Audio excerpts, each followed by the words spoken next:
My name is Matt Sparazza. I'm Father Sam Kachuba. Welcome to the Good Tangent. to see you, bud. Oh, always good to see you. Always good to see you. I wanna tell you one thing.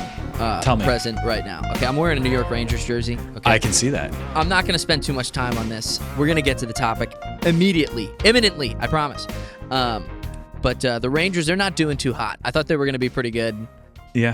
I think they're like 3-5-1.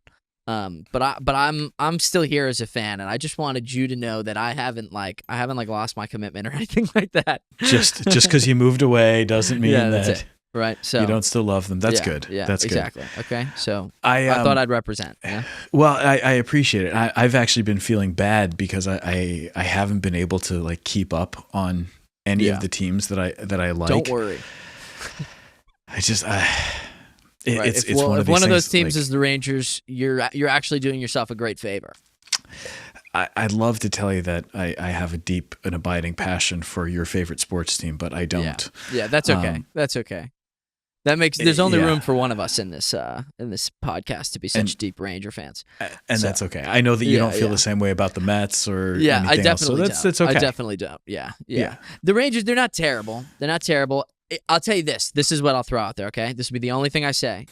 This year, what's awesome is that they are so visibly trying hard. You know, you ever seen a team that like? No, I'm serious. I mean, if you're a sports fan, you understand, right? When the team kind of quits, right? Yeah, I'm not absolutely. trying to accuse last year of them of quitting last year, but like this year, if like it bumped they are them up in the going draft for it. picks. I mean, fair enough. But actually, they traded tanking's a real last thing. year's draft pick, so that didn't even work. Didn't even work. But couldn't do a tankathon. Anyway, not here to discuss the tankathon or the New York Rangers. We are here to discuss Father Peyton. I don't know is Father Peyton, is that his first name? Is that his last name? His last name is Father Patrick Peyton. Patrick Peyton. Now that is an Irish name right there. Love it. It sure is. Yeah. Oh yeah. Father Patrick Peyton. No wonder you like this guy so much. He's something of a hero of mine. I got to be honest. Yes. And in more recent years too, like I've come to really appreciate him. Although it's interesting, I have a fellow in my parish whose wife was one of Father Patrick Peyton's cousins. Wow. His wife passed several years back, but yeah, she was related to the Peyton family. Yeah, that's very cool. So as a cousin, yeah. And and he's on the path to sainthood, so related he to. is. Yeah. Yeah. That's awesome. Yeah. He has been declared venerable. Father Patrick Peyton was a Holy Cross priest, and he was actually ordained here in the United States. I believe his ordination took place at the Basilica at Notre Dame University. Wow, very but cool. Father Peyton, Father Peyton as a seminarian had tuberculosis and attributed his survival and his health after that to the intercession of the Blessed Mother through the Rosary, and he dedicated his whole life. He's most famous for this great phrase: "The family that prays together stays together." Yes. If you've ever heard that, if you've seen it printed anywhere, now everybody knows who he is because it's from Father Patrick Peyton. Even if you haven't uttered the phrase, you have driven by a billboard. with that phrase on it. Exactly. So he died in 92, and in his lifetime, he spent his entire life preaching the Rosary and telling people the gift and the beauty of the Rosary, and especially encouraging people to pray the Rosary as a family. Yeah. So this is a really important piece, that he encouraged people to pray as a family. Right. Family prayer, he would always say, is the thing that makes the difference. When you pray as a family, together as a family, you're putting God first. You're inviting God in. You're allowing God to be part of your conversation, a part of everything that you do, and it helps the family overall. So that time dedicated to prayer, he would always say, the Rosary, it's 10, 15 minutes. Give God those 10 or 15 minutes and you will never be let down. And he made it so simple, right? Yeah. And his devotion was so real. And I've just been very inspired by it. But there was something here that I came across in his autobiography. His autobiography is called All for Her. And he has this great section. I'm going to read it to you because I thought you as a father would really appreciate this. Yeah. It's something that I talked with, we had a little retreat for the men of my parish a couple weeks ago, and I used this in talking with them, and it's just stayed with me. So I just want to share this a little bit with you. All right. So this is, and to give you a sense of how early this comes in his autobiography, he gets as far as page 7. Nice. Okay. before he starts talking You about heard this it with here, his folks. father. You do not need to read the whole book. Well, you do, because there's a whole lot of other really good stuff. Right, all right, fine. But it's one of these things that I think if you want to understand Father Peyton, you need to come back to this passage right at the beginning of his autobiography. All right, so he says this: "The dominant quality of my father, the one that gave unity to all the rest, was his great spirit of faith. This, of course, is characteristic of the culture in which I was raised." Sidebar, Father Peyton was raised in the west of Ireland, County Mayo. So raised on a farm. This is the culture in which he was raised. "The language is sprinkled with expressions of piety. Heaven and earth are intertwined in the mind and the imagination. We lived among holy wells, the memories of saints who had labored in the same fields, the hiding places of persecuted priests, and the rocks on which they had celebrated the Mass. All of this was embodied in my father to a high degree. In his presence, one felt uplifted, almost like being in church. I don't mean that he preached to us.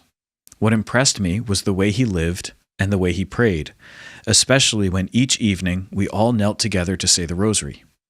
If there was one inflexible rule in our home, it was that every one of us had to participate in the family rosary led by my father.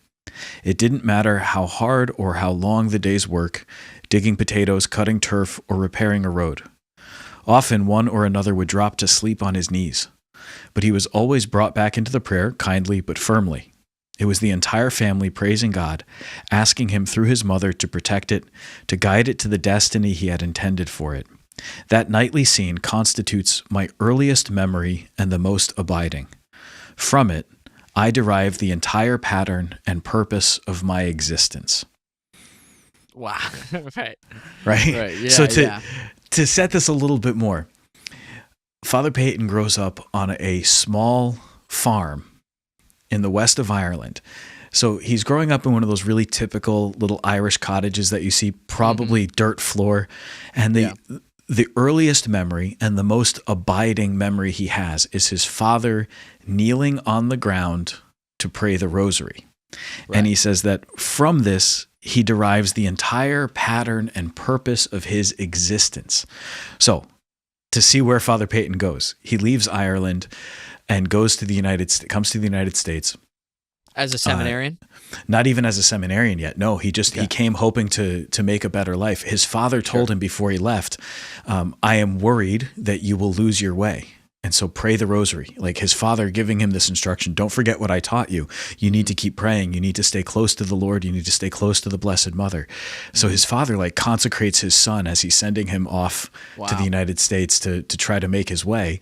And it's while he's in the United States that he sort of rediscovers this feeling of being called to the priesthood, joins the Holy Cross Fathers, and then comes down with tuberculosis, at which point he's lying in his sickbed, and one of the formators from the Holy Cross Fathers comes to see him in the infirmary and says, "Patrick, you've always known who you need, and she has been with you every step of the way, and you're not turning to her. Why not?" And basically challenges him. You've always known that you need the Blessed Mother. You've always known that you need the Rosary, and you're not doing it. What's wrong with you? And so he starts praying the Rosary again. He gets back to it. And he promises and then he smacked him upside the head, even though he had tuberculosis. He basically makes this miraculous recovery, attributes everything to the intercession of the Blessed Mother, recognizes that the Rosary is the thing that saved him, and he promises, I will dedicate myself to proclaiming the glory of the Rosary. He is ordained a priest with his biological brother, or one of his brothers. Wow, so these two get ordained priests together. And within a couple of years, Father Peyton is out preaching the Rosary. So he starts. Can I do a quick sidebar here? Yeah. Right before it gets away from me. So I think it's a cool connection. So we were supposed to do an interview about Saint Therese's miracles. Our guest actually just ended up getting sick, so we weren't able to record it. But the miracles attributed to Saint Therese, a whole bunch of them have to do with being healed of tuberculosis. And that's what she had. and Saint Therese had, and like those are the ones for her canonization. You know what I mean? These are the official and investigated miracles. Right. And Saint Therese had a devotion to Our Lady. right? St. Therese was healed by Our Lady as a child, right? So I think there's a cool connection there. And one of the reasons that we look to the lives of the saints is because, well, God did it with them, he might do it with me, So like there's like a path of discernment and understanding and like reading the lives of the saints, which is like, oh, this isn't unprecedented, And so we see something here, like we're seeing a pattern repeating, right? And even down to that detail, Yeah. Yeah. So Father Peyton goes on, he's ordained, he begins preaching the Rosary, and he starts with like little retreats, and then he gets some convents and their schools involved. So he's going to the sisters and he's asking for their help. They're helping him make pamphlets and about how to pray the Rosary and the importance of praying the Rosary as a family. Is he in Rhode Island? Is he with the school? Holy Cross is in Rhode Island, right? No, Holy Cross is in you're thinking of Holy Cross College in Worcester, Massachusetts, which is run by the Jesuits. Okay. No, so different thing. Right. Okay. The Congregation of the Holy Cross, they run Notre Dame University. That's the big one that everybody knows. Oh, okay. All right. So Notre Dame. Hence the being ordained at Notre Dame. Okay. The Fighting Irish, and Patrick Peyton's a Fighting Irish right there. Right. I should have made these connections. Fair enough. Right. Notre Dame, Our Lady. Right. Yeah. Fair enough. Exactly. Right. Yeah. So he starts getting these convents and their students involved in sending out pamphlets, and he starts organizing these things. And eventually he gets himself into the radio. He goes, I think the way to do this and to proclaim the Rosary is to go on the radio. So he calls like one of the national broadcasting companies. I don't remember which one of the big four he calls. But he gets in contact, and they said, well, you're going to have some big star to back this. So he cold calls Bing Crosby, who at the time is like the biggest star in the world. He cold calls Bing Crosby, who answers the phone and says, yeah, sure, I'll do it. Right. Yeah. So he gets Bing Crosby to go on the air with him. Were simpler. Right? He gets him to go on the air and talk about the Rosary. He creates this radio program with zero experience in radio, and it's like an hour-long program, and it gets the best ratings of any show that they've had the entire year. Right. He keeps getting all this like primetime airtime on radio and then eventually on television, and as long as he gets these Hollywood stars, so he ends up living in Hollywood for a while, getting like celebrities and famous actors to come on and do these special shows with him. Okay. And they're out there promoting the Rosary. And it's people who you would not associate typically with encouraging others to pray the Rosary, but these Hollywood stars are all encouraging people. I'd like to introduce you to Father Peyton, who's got an important message for you about praying the Rosary, and I really believe that you should be praying the Rosary. And he's finding Catholics all over the place in Hollywood, who again, like you would never guess were Catholic. And if you just listen to the stories about Hollywood in the 50s, 60s, and 70s, you would never guess that any of these people were religious at all. And he's getting them to go on and talk about the Rosary. Through radio, television, and movies, he also starts making all these movies about the Rosary. He has actors come in. Yeah, they made movies for each of the mysteries of the Rosary. Whoa. So like each mystery or each set of mysteries gets like a movie, and he's making all these little movies with actors. So they're doing all this stuff. So he's reaching millions and millions of people through that. Right. Then he also starts doing 100 million, one might even say. Well, he starts doing in-person Rosary rallies. Okay. Where he would show up, and they'd fill an arena, they'd fill a stadium, and he would preach the Rosary. He'd do the Rosary crusades where he'd go and he'd get people. He travels the world. He goes to 40 different countries on 6 continents and preaches in person to over 28 million people. Wow. Yeah, over the course of his ministry, right? Right. So 28 million people in person, right? So not including the television, the radio, right? The pamphlets, the schools. And it's 28 million people all over the world, right? On 6 continents in 40 countries. 28 million people, plus all of those pamphlets translated into however many languages. Right, exactly. Plus the things that he's put on television translated into other languages and dubbed, the movies dubbed into multiple different languages. Right. I was joking with the 100 million. There's no way it's that small. Right? You know what I mean? There's no way it's that small. So, but this is the thing that strikes me. Father Peyton, to the side now for a second. Because what we have to go back to is that nightly scene constitutes my earliest memory and the most abiding. From it, I derive the entire pattern and purpose of my existence. The entire pattern and purpose of his existence, Father Peyton would tell you, is to promote the Rosary and to encourage families to pray the Rosary together. The example that he says he derives that pattern and purpose of his existence from is his father, a poor Irish farmer, praying the Rosary, leading his family in prayer every night. There is no way that Father Peyton's father ever had in mind that one of his kids would speak to millions upon millions of people all over the world. There's no way that was the reason he was doing it. No. He's like, I know how I'll make my family famous. I'm going to pray the Rosary every night. No, he did it because it was the right thing for him to do as a father, to lead his family in prayer. I mean, and the evidence the pattern is that and when purpose he's of sending his them existence. off, you know, he says, I'm worried you're going to lose your way. Pray the Rosary every day. Yeah. Right? Like, that's what it was. Yeah. You know, it was the security. It's funny that there's another story. Father Peyton went at one point as a young man before he came to the United States. He went and he lived with another family to work on their farm. And he was disturbed when he realized that they didn't pray the Rosary. He was so used to praying the Rosary as a family that he goes into this house and they didn't stop to pray. And so he'd like pray his Rosary by himself and he's like, something's wrong here. And he started noticing that there were these little tensions within the family. So he goes to the farmer who he's working for and says, you need to pray the Rosary with your family every day. And he just like, he's not a priest yet. He just tells him, I know that this is what you need. The first man he preached to. Yeah.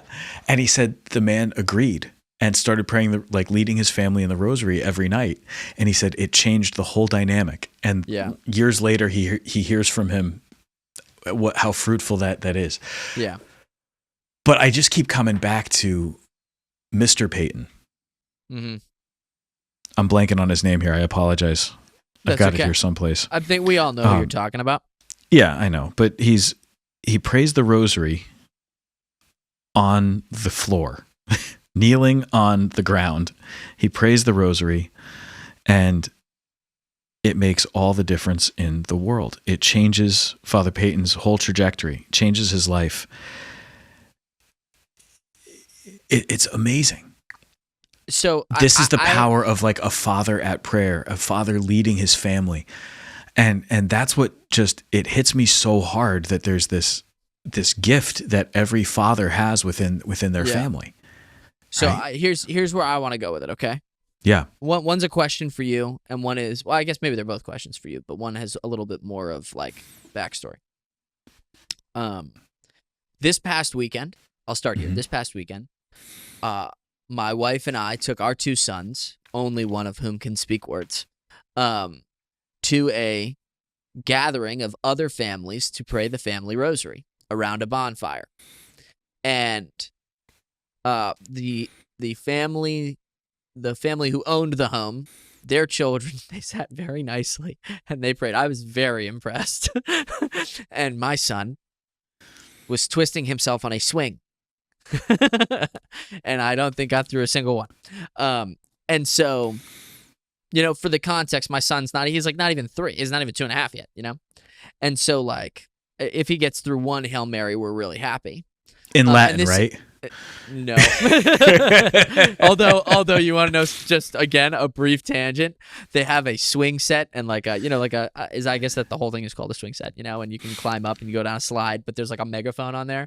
My son got on the megaphone and sang O Salutaris in full through this megaphone. And one of the other dads looks at me and he's like, your kid is a legend. I was like, I gotta be honest with you. We didn't teach it to him on purpose. We were trying to use it as a lullaby to get him to sleep.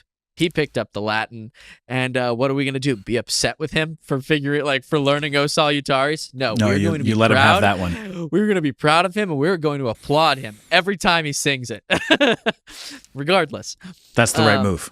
Yeah, and that's what we do. But regardless, you know, so praying the family rosary, I mean, that's something that Renee and I try and do together. I would say we do it with different levels of consistency. Sometimes, rather than a rosary, we find ourselves in a place where we end up saying like a particular novena, or whatever, right? So we have to be flexible, I think, due to our current state in life, which is we have 2 young kids. But we are encouraged about the family rosary and do try to do it. That said, I know that like saying the rosary with like really young kids is hard. So Yep. I am curious your advice just from the very practical perspective. So that's question 1. Question 2, which is less involved in terms of backstory, is, has this made you want to lead the rosary in your parish as the father of your parish on a more regular basis? Yeah, those are good questions. So in order, question 1. It may surprise you to know that I do not have young children. Yeah, okay. All right. I don't want to shock anyone, but as a priest, I don't have any children of my own. And so I will speak not from personal experience, but from what families have told me about teaching their young children to pray the rosary. Yeah, that's the first thing is, the first thing I'll tell you is that it can be done. I've seen it. I've been with families who pray the rosary as a family, and I've watched as their very, very small children do it. Really? And do it just fine. Like the there kids has are to be, saying it, or they're just cooperating? No, the kids are saying it. Now there has to be some allowance made for especially the really little ones, like kids who are 2 and 3 years old, that they're going to squirm. Or that they're not really going to pray along. They're just going to sort of be in the room. Yeah. But even little kids can learn how to sit still if you just teach them. This is what we do when it's like, now it's time to quiet down. And sometimes what they're doing is they're not necessarily praying along, but they're sitting there, and like that becomes part of their bedtime routine. It helps them. Yeah, I was actually just thinking asleep. about that, like the practical of getting them to calm their bodies down. Yeah, it's super. It's super helpful for that. There's a certain like rhythmic way that it's done, and then they're with brothers and sisters. They're with their parents, most importantly, and so it's that. It just helps them to quiet down. I've seen it where families kneel to pray the rosary. I've seen it where they sit on couches in the living room and pray the rosary. But have you seen anyone levitate? Not yet. Not yet. I've seen kids climb walls, but that's a different thing. Right. Totally different issue. Yeah, totally different thing. The other thing that I've noticed families do is sometimes they pray the rosary, and the best they're going to get, and they know this, the best they're going to get is a decade. Yeah. But they pray the decade of the rosary, and as the kids get older and more capable of doing more, they add another decade. Yeah. And so they work up to it. And what I've seen too is like mom and dad will pray the decade with the kids, put the kids to bed, and then come down and finish the rest of the rosary together. Right. The important thing is that they're praying together, both as a family and as a couple. Like the really important thing is that they're making that time. They're teaching their kids to pray. They're teaching their kids to pray out loud. They're teaching their kids to pray together. They're teaching their kids to pray with them, and that this is something that we do as a family. And then they're making sure that they're spending that time as a couple together praying. And that it makes a difference. And the kids, the biggest thing I think is kids can learn this stuff. It's not hard. They can learn how to do it. And as the kids learn, like I've watched in bigger families where each kid takes a decade. Mm-hmm. Each kid knows that they're going to have a decade. And on certain days, like if they're going to be praying the rosary, like I know one family, they have a son named Gabriel.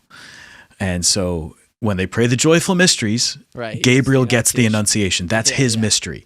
And he knows it's his mystery to pray. He leads that decade. Right. And the kids can learn how to do that. They can learn how to lead a decade, and then they take great joy and great pride in when it's their turn to lead. So there's a beauty in that. It becomes catechetical. They start understanding the story, but it's gradual too. It doesn't just happen. Like your kids aren't going to behave themselves perfectly in the same way that your kids don't behave themselves perfectly when you go to church. Yeah, right. It takes time. You have to put in the effort to teach them how to behave in church. You have to take the time to explain it to them. You have to put in the time and the practice. Effort. Yeah. They say, I don't know if this is accurate, but that it takes 21 repetitions before something becomes a habit. If you want to do something as a daily part of your routine, you have to do it for 21 straight days. Right. And that's how a habit is formed. Or they say like it takes 3 weeks, right? Yeah. Same idea. 21 Right. days, 3 weeks to form a habit. So good at math. What can I say?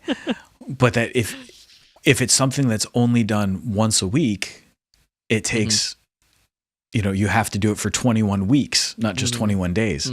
This has to be something that you do again and again. So kids going to mass, right?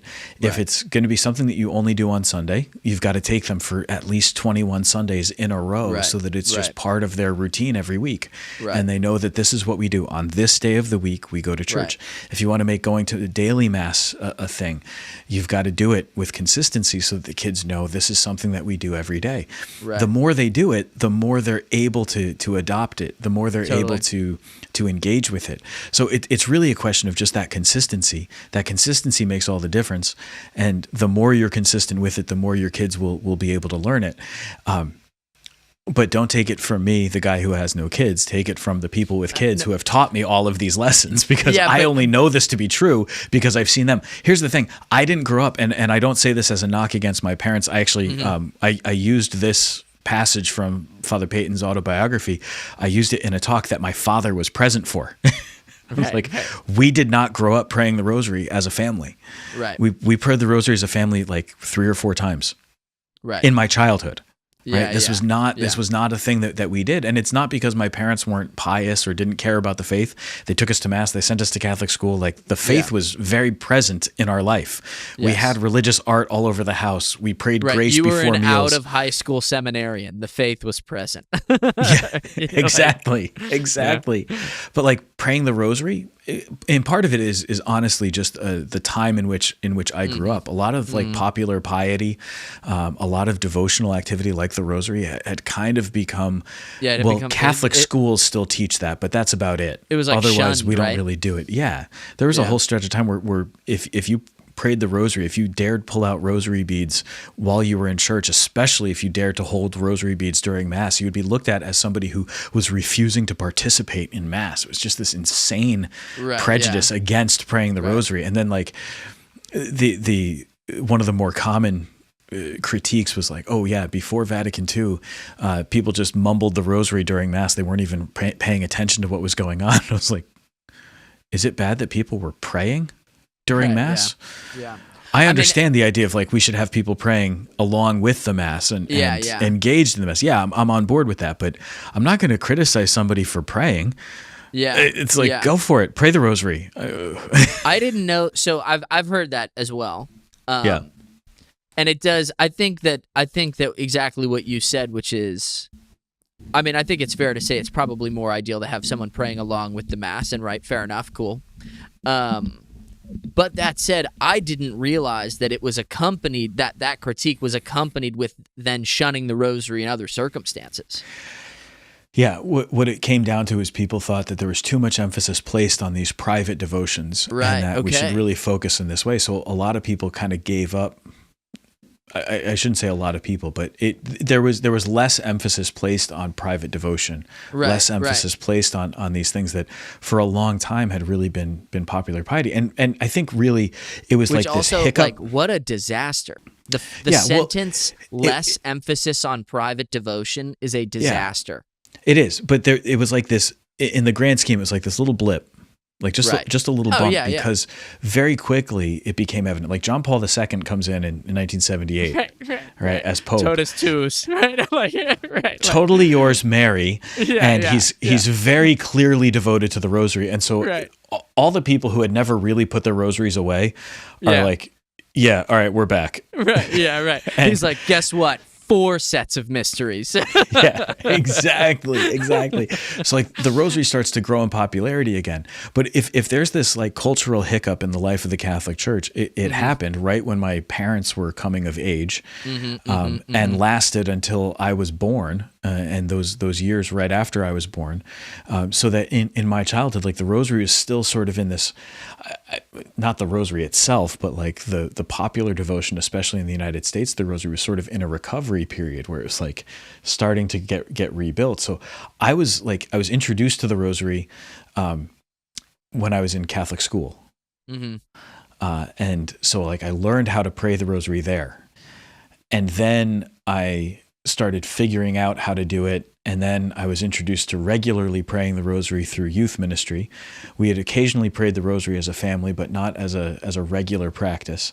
But we prayed together every day. Like family prayer was always part of the schedule. Mm-hmm. So anyway, all this is to say, like, the important thing is family prayer. But if you want to structure that family prayer, the rosary makes a huge difference. Yeah.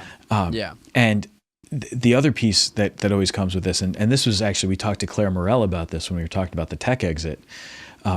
It's never too late to start something. Yeah. Like, just because you haven't done it up to this point doesn't mean you can't start now. And what I said in my talk to the men of the parish was, if you've not prayed the rosary with your family, you can start to pray the rosary with them now. And if praying the rosary with your family has not been a reality and your kids are already out of the house, then start praying the rosary for your family now. Right. there is never a time when it's too late. You just start praying the rosary. So that's my answer to your first question. Okay. The second question I can repeat for anyone who's forgotten in the last 10 minutes is has this made you want to lead the rosary in your parish as the father of your parish? The answer to that is yes and no. Okay. Explain. Yes, I certainly will. Yes, in that I believe that it's important for people to pray the rosary and to have that spiritual leadership mm-hmm. of their pastor. Mm-hmm. So yes, in that way, it actually kind of takes me back to during the pandemic when we couldn't have mass publicly. That's a whole other thing. Anyway, right. There were several weeks of that time where it was just getting boring. I couldn't go anywhere, couldn't do anything, and I'm like getting stir crazy. So I'd put a camera on an image of the Blessed Mother, and I'd live stream a rosary. I would just pray the rosary without being on the camera, and I would just have an image of Mary, and people started praying the rosary with me.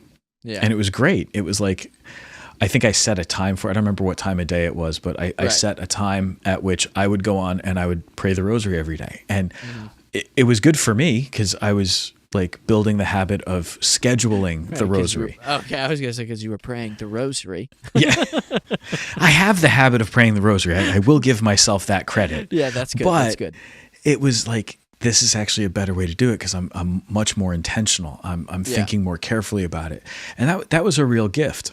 Mm-hmm. At the same time that I did that. And so, yes, I do want to pray the rosary with my parish. There's also something that I think is really important. And that is that the priest's spiritual fatherhood needs to have certain limits. And so not everything requires the presence of a priest. Okay. Now, this doesn't mean that a priest is not welcome or valuable in certain circumstances. Yeah. But like, if people want to pray the Stations of the Cross during Lent, they can do it. They don't need the priest necessarily to lead the Stations of the Cross. Right. It's okay that the Stations of the Cross are prayed by lay people without the assistance of a priest or a deacon. Right. It's a perfectly acceptable devotion. Now, if a priest or a deacon can lead it, there's maybe a certain semi-liturgical, quasi-liturgical element that you can bring in, which is really nice. Mm-hmm. But the reality is that the stations can be prayed by people without any assistance. Mm-hmm. That's actually the nature of popular piety, of like these private devotions, is that they don't require clerical involvement. These are not things that are so strictly dictated that without the presence of a priest you can't do it. Mm-hmm. And I think a really important thing and a really beautiful element of popular piety is that, especially with something like the rosary, it's meant to be domestic. Yeah. As much as it's private and devotional. So like I keep rosaries in my car. I pray in the car when I'm driving. I keep a little decade of the rosary next to my dog's leash so that when I take him for a walk, I can also get at least a few decades of the rosary in. Mm-hmm. So it's private in that way, but it's also meant to be domestic. It's meant to be brought into the home. And therefore, Father Peyton's whole idea of the family rosary, family prayer, is really important. And so, no, I don't want to lead the rosary for my parish. Yeah. I want the fathers in my parish to lead the rosary for their family. Right. Right. And so if I can lead the you fathers leading to it do helps that. Totally. Right. Or if I can Totally. just by encouraging it, like lead the people of my parish to pray the rosary as a family more, then I'm happy. Like every day for the month of October, I've done a really short video that I've sent to my director of evangelization, and she's posted it on social media, basically just telling people to pray the rosary. And Nice. Love it. See, some of the videos are like 11 seconds, and some of them are a minute or two. Stop scrolling and pray the rosary. I think that was the first one that I ever did. Yeah, exactly. Yeah. It was something No-brainer. exactly along those lines, like get off social media and go pray the rosary, and that was it. What are you doing? Yeah, come on. But this is the thing. Like we spend so much time in. Do you have the quotes from Father Peyton that list that I sent you? Yeah. I have to pull them up real fast, but I have them. There's that question that comes up, like, what is the importance of prayer? And he says, like, prayer has to be like, how do I make a place for prayer, make space for prayer in my day? Oh yeah. How do you make a place for your heart in your body? Like you have to think of this like, please, yeah. Yeah, it says that question, where does prayer fit in today? I'd say, where does your heart fit in your body? Where does air fit in when you breathe? It's an essential dimension in our very lives. Yeah, it's like, I love it, man. I love it. Where do I pray? I don't know. When do you breathe? Yeah. And like, why am I spending so much time, like wasting so much time on stuff that I know doesn't matter? So I'm going to share something that I was just talking to someone recently about this. I noticed the tendency that I have. So when I'm obviously, right, like I work for Veritas. Anybody who listens to the show, they know this, right? I produce our shows. I spend a lot of time on our computer, right? When I take a break between activities, it's easy to just be like, okay, I'm going to look up like the highlights from the last night's Rangers game, or something like that, It's 5 minutes. You a Rangers fan? Yeah, what do you know, right? And what I ended up deciding to do sometime last week. So like I'm new to this, right? I'm not saying this as someone who has successfully done this for the last 7 months, I was like, you know what? When I'm taking a 5-minute break, one thing I'm going to try and do every time is I'm going to try and go outside, right? So like a little bit of a human decision there, if you will, like a decision of human formation. Let's go touch some grass, It's a good one. I support it. But also like, you know what? I'm going to try and fit like a decade or two in, and I'm going to try and get through 20 decades a day. And it's just by like fitting it in my 5-minute break. You know what I mean? Of like, well, you know what? Like I just did this for 30 minutes, 40 minutes, whatever it is. I need to stop looking at a screen for at least 5 minutes. Let's go say a decade of the rosary. Let's go outside and say a decade of the rosary. And it's like, obviously, like you can't be too scrupulous or whatever about it. Like if you run in this, like right. I also talk to my wife on my breaks. I'm not like, shh, I'm talking to Mary. It's a perk of working from home. Yeah. So like, but like even that, right? Like we do things, we waste so much time. Like it is one of the like, I don't remember what the word for it is. But there are like sins that belong to certain cult. I'm not saying that this, again, not to encourage scrupulosity. There are sins that belong to certain cultures that like we've just totally lost track on because we were born into a culture and we're just used to it. You know what I mean? So like I think you can make an argument for like immodesty in dress. You know what I mean? Or like for men, like it would be like immodesty and like flashing money. Like we're American, you know what I mean? Like we were born into a culture with Maseratis, which are Italian, but anyway. Well, it doesn't matter. They're a sports car. You get my point. You know what I mean? And so like wasting time throughout the day is something like that we just do. Like it's a part of our culture. If you look at and if you can fit a rosary in, look at the sin of acedia. Yeah, right? Acedia is that sloth that leads us to avoid spiritual things. One of the antidotes to acedia is increasing prayer throughout the day. Right. When you're sanctifying the different hours of your day, you're doing that work of not avoiding spiritual things, but inviting what is spiritual, Right. inviting God into your day, into your work, into those different moments, especially those moments of rest when we're most tempted to say, oh, I need rest. Rest excludes somehow God's presence. But rest does not exclude God's presence. No. Rest is actually the gift that God gives to us. So when you're able to take that pause and say a decade of the Rosary, it makes a difference. Yeah. But this is also the whole thing build on that. Well, hang on, because this is the whole Saint Jose Maria Escriva, like sanctifying your work, your labors, and the hours of the day.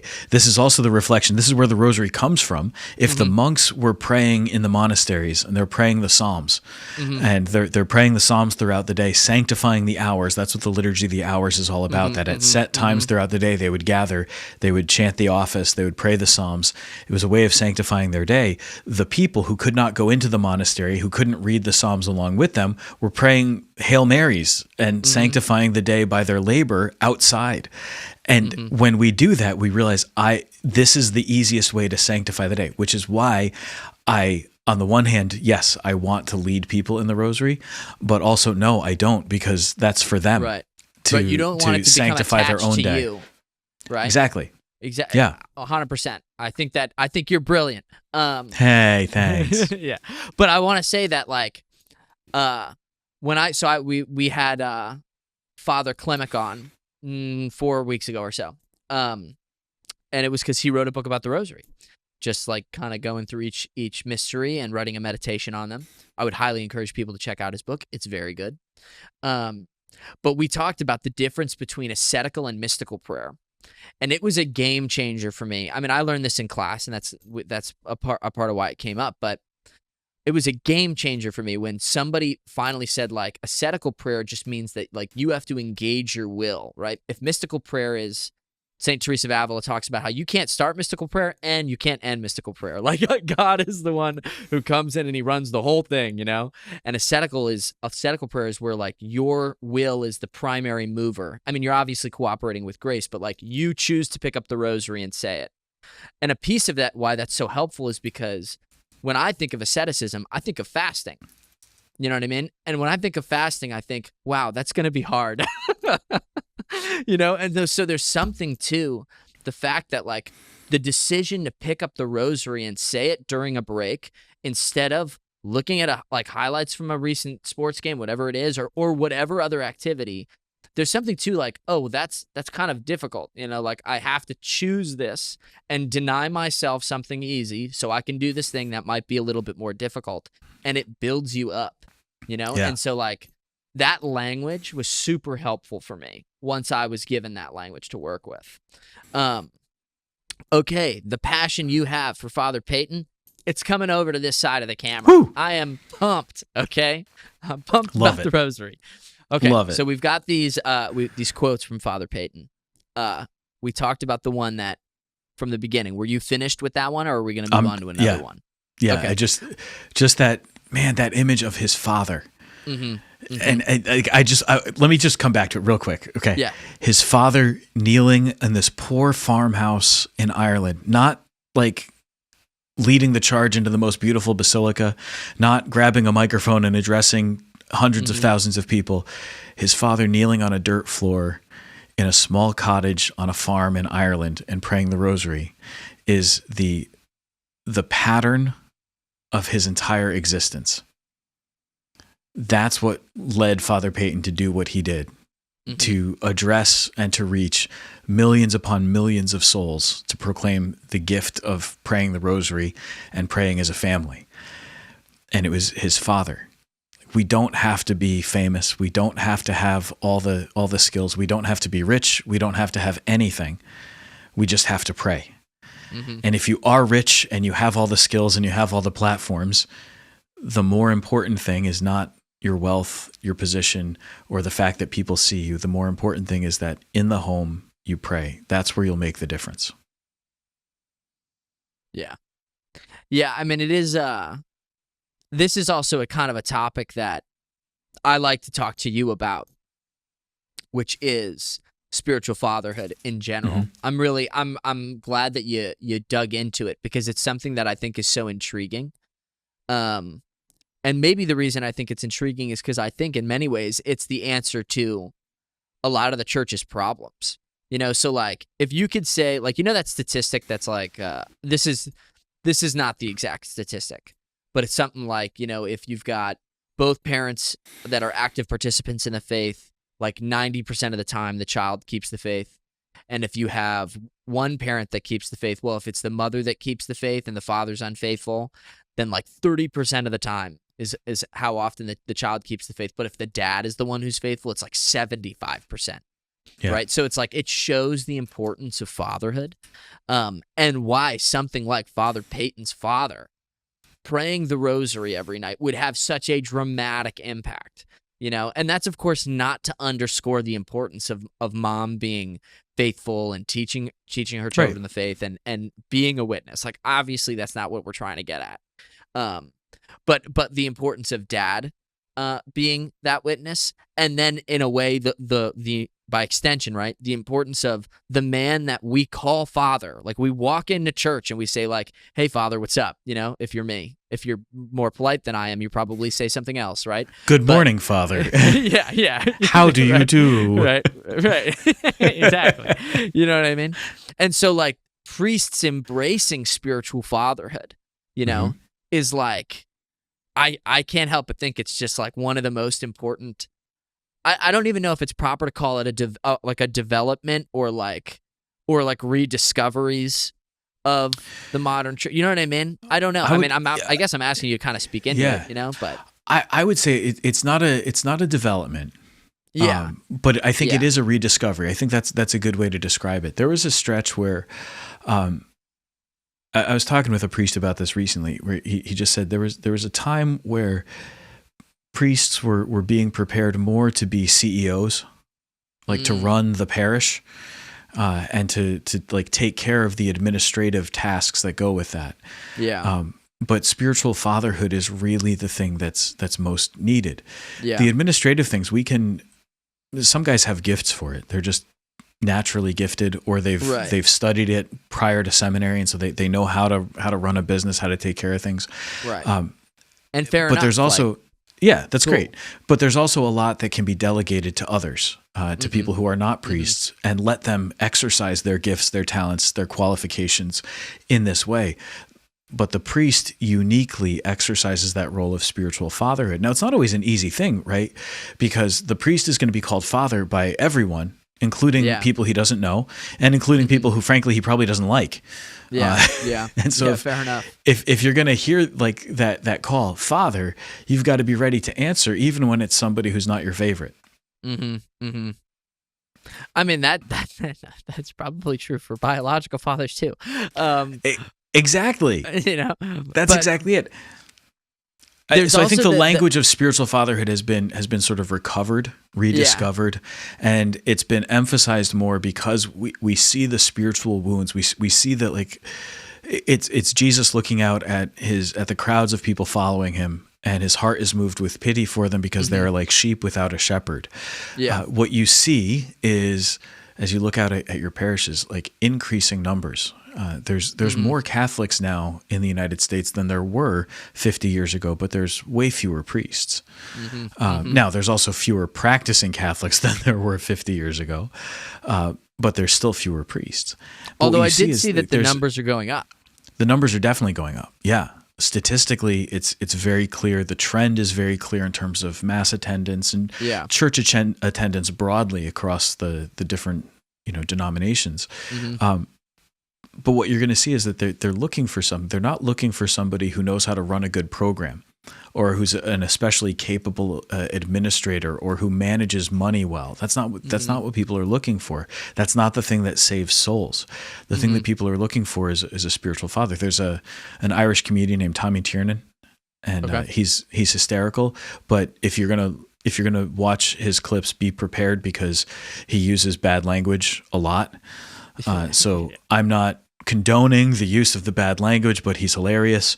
But don't speak like him because it's not appropriate. But he does it with an Irish accent, so it doesn't sound as bad as it would if I were to do it with this accent, But he has this description I didn't know that would actually, in in a routine that's, I think, very funny, but definitely not appropriate. He talks about going to Mass and how you hope that Mass will be an uplifting experience. But he does this impression of the priest, and he ends his impression, and he says, you couldn't hang your coat on that, never mind your soul. And this is the hunger, right? Mm-hmm. That people want something that they can hang their soul on. Mm-hmm. That they like deep down, we all have that desire. I need something that my soul can be rooted in, nourished by, lifted up by. If I can't even like hang my jacket on that, then what the heck is the point? Yeah. And there's this deep desire for spiritual fatherhood. So the notion of the priest as spiritual father has really come back with a profound, I think, resonance. Also because we've been in a broadly speaking, again, a crisis of fatherhood. Yeah. Not just spiritual fatherhood, but fatherhood.